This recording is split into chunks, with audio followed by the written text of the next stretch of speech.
welcome to The Missing Ink. Now this game's in alpha at the moment. As you can see down the bottom right, it says alpha version 0.2.2.1. This is a very early alpha version of the game. It's not even close to being finished in my opinion, and in all actuality, to be honest with you. However, it has got some interesting things about it which I thought is worth discussing and showing you a bit about. Now let's start off with your character. As you can see, it's quite a flat little graphic, and if you turn it to the side you can clearly see it's two-dimensional but in a 3D plane, which is interesting enough as it is. Now if I show you the menu options, it's not too bad considering it's alpha. There you go, you've got basic nameplates, sticky targeting, most of you know what that is. For those of you who don't, it basically means that clicking on the world around you does not remove the target which you've got selected. Console text in combat log, that's right, combat log at launch from an indie game. Show latency, I don't really need that, it's more when the game's launched it might be worth having, but for now it's not really worth it. Tooltip display time, how long the display on the tooltip lasts for. Secondary tooltips, I'll put that on you so I can show you what they are. Quest tracker and automatically track quests. Here you've got your graphic settings, view distance maximum. It's quite a nice looking game already. You've got your water reflections, anti-aliasing, and you've got a custom cursor here. Basically, you see the cursor, it's not the standard Windows one. You can change it so it only changes to the one when you hover. Unfortunately, I'm not sure what that does because I've not tried it in game. I prefer the full one, so I'll stick with it. Volume, you can change each thing separately. And your controls. Now, there's quite a lot of controls, as you can see. A lot of them haven't actually been fully assigned. It says Alpha 1, Alpha 2, Alpha 3, etc. Not entirely sure what they're all going to do. I assume it allows you to quickly switch between weapons, which if it does, that's very nice. Here you've got all your toggles. Now the interesting thing which I found is that C for your character, however if you press escape it also brings up your character pane, which is a bit interesting, but there we go. And here we have your character. Now you can change it at any time at the portal area at the start. Here you can see you can rotate it like that. You got your India, Juliet, Echo, etc. And then you got your blokes, Alpha, Charlie, Romeo, etc. Now you can change your colours of everything here. If I just change it back to Echo, which is the one I quite like, you can randomise it. You've got all different sorts of things. You've got right through the sort of scale, right down to pasty white, basically a ghost. That's a bit more healthy. Different hair colours, quite a good range there. Stick with the nice blonde colour. And then all the different colours of clothing. Just stick with the baby pink. And that takes you back to your settings. There are going to be different avatars here, but I haven't unlocked them yet. I'm not entirely sure how you do that, but no doubt that'll become clear. So if we go back, I'll show you the first thing about it, which is the build mode. Now, again, I'm not too sure what this is going to do in the full game. Just loading in, but it's an interesting mechanic nonetheless. I'll just switch back to my standard weaponry. I'll explain all that later. Okay, so this is the build mode. This is the house which I have built on stilts. I did mess up with the stairs, built it too close to the edge, and so I couldn't get the stairs at the right height, and unfortunately you can't select everything and drag and drop, etc. It's very basic, but you can build some nice things with it. Here you've got some bookcases, tables and chairs, and what have you. So if I go to the edit project, I'll show you how it works. Now, as you see, that's the area you can build in. And over on the right hand side here you've got your various materials. There's not very much, but you can still build some nice things with it. Green is your stone, so you can build yourself a nice wall. nice and thick. You can't layer them on top of each other, and you can only build on the one plane at a time, which is a bit fiddly, but it works, I suppose. There you go, just build a nice little wall, and you've got various things you can pop down as well. The orange is your wood, beams and flooring. Blue's your roofing, and red's your decorative. Now, getting rid of stuff is the interesting thing about this. You've got a couple of ways you can do it. You've got the bin, which allows you just to click and it detaches it and it vanishes. Or this one, which is a little bit more interesting, called the low orbit inkling cannon. And basically, hold on to your hats.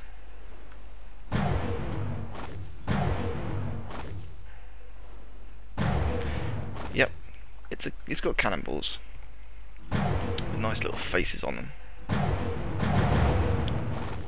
And that's the build mode. Again, not entirely sure what it does at the moment, but it's fun to play around with. And let's exit to the lobby, and I'll show you the explore mode. Now there's two worlds. The Viking world, which isn't complete yet, but I'll quickly show you it. It's a nice snowy area. Looks quite nice. Nice little sort of, looks almost like bubble wrap texture on the floor. You see it fades quite nicely into the snow, and the music in this game is not bad at all. It gets a little bit repetitive at times, but it is only alpha. Everything's subject to change, and hopefully they've got lots more music to add. And as you can hear, the musician doing it is quite talented. It's quite nice. I'm not sure it has a Viking feel to it, but again, that's probably to come. This is probably just the default that he's made. If I explain a bit about the UI, down here you've got your health bar, pretty explanatory, and my level 3. Up the top here, you've got your ink, which is the currency, your PvP flag, and I'm not entirely sure what that does. I think it tells you when you're in combat. You've got your character pane. There's me, with the charm which I've attached, which is in my left hand, which gives me the abilities you see down here. Basically the way it works is left hand abilities, backpack, like that, and then your right hand abilities. Now this basic sword doesn't have any abilities, so it's empty. This has got a little flurry. You don't actually start with anything but the sword, but I've attached these, and as you see, it seems to drop an awful lot of like purple weapons, which I like to call epic. I think they're called powerful in this game. Maybe? No, I'm not sure what they're called, but they're obviously rarer because they've got some nice abilities. I'll show you the hammer. You see it gives you 2 abilities there, and that gives you a heal. So it's got some variety in it, which is nice. And crafting. There is going to be crafting in this game. I'll show you the water effects. Nice reflection in it. Got some nice little texture to it. You can't swim, which is curious, but then you are made out of paper, which is surprising. You can even go in water without becoming all floppy. Now, if I go back to the lobby, I'll show you the real world with the quests. The medieval world. Once it loads in,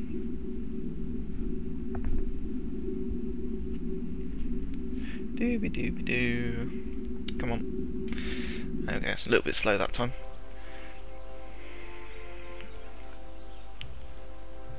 Okay. Fraps is giving me a little bit of a problem in here, but never mind. Here you have your main town, which you start at. Sir Waffle Pants, the Knight. Blacksmith, which is unnamed. Sir Cheddarfoot, another knight. They've got some very interesting names in here. Got a tailor over here. Nice little waterfall with, again, some very nice little water effects. They've clearly gone all out with the sort of water and textures. It's very nice considering they've got nothing in the way of animations.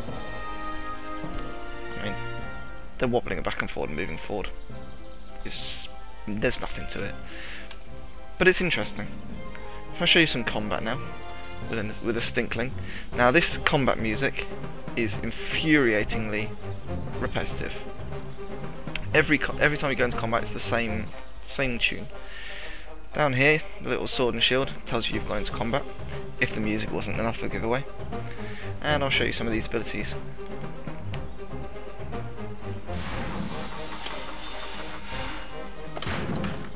Now normally you just right click to attack and then use your abilities 7, 8, 9 to do damage with specials.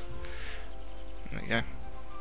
Another wooden hammer, that one just comes with smash because it's not as good. And I think my inventory is full. Now the abilities I've got down here on my charm, I've got Bless, which is a heal which I can cast on anybody, including myself.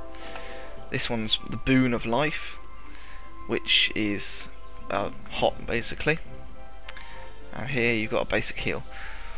With this setup, which dropped from I think my 3rd kill of one of these little Stinklings, it made me so powerful that I was able to solo PvP kill without losing a tiny bit of life a level 6 person who thought he'd come to take over some noobs. It's ridiculously powerful. They need to do something with it. The balance is all wrong, but it's an alpha, as I will keep saying. But it has got some nice little texture to it. If I just go into here, I'm going to switch to a different weapon. And I'll show you that they haven't actually animated everything. So this is my staff, it's giving me a fireball. If I cast it, there's no animation, but it does kill them. Oh, and a new ability, new weapon. That's handy, I shall show you that. Now I could, if I wanted to, go all out aggressive. So this is going to give me lots of abilities to be able to take things down incredibly quickly, although they are level 1, I'm level 3, so it's a bit easy anyway. Right, the first one's a chop. Nice little sound effect. Did a lot of damage actually. And so by the looks of it, the abilities are pretty much the same as they are with the hammer, but they're red, and they're an axe. Nice. I'm quite impressed with that effect. So that's a little bit about the combat. I've told you a little bit about the UI with your quest log. Told you about the build mode. I've shown you the artwork. I've shown you the world. And you can hear the music. Unfortunately, with the state that the game's in at the moment, there's not a lot else to say. But it is a free-to-play alpha, so I suggest that you check it out. The link is in the description. You probably won't get much enjoyment out of it. You might get maybe an hour or so of fiddling around.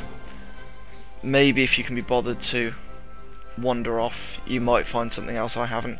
But with the way it is, there's just no sort of reason to keep going. The pacing's wrong. There needs to be more. You can go through this ridge up here, and there's some more mobs for a quest that I've already done, but you had to come all the way back here, and the pacing just didn't feel right. So that's something that could do with being addressed, and no doubt it will be. But for now, I think that will do, and that is the missing ink.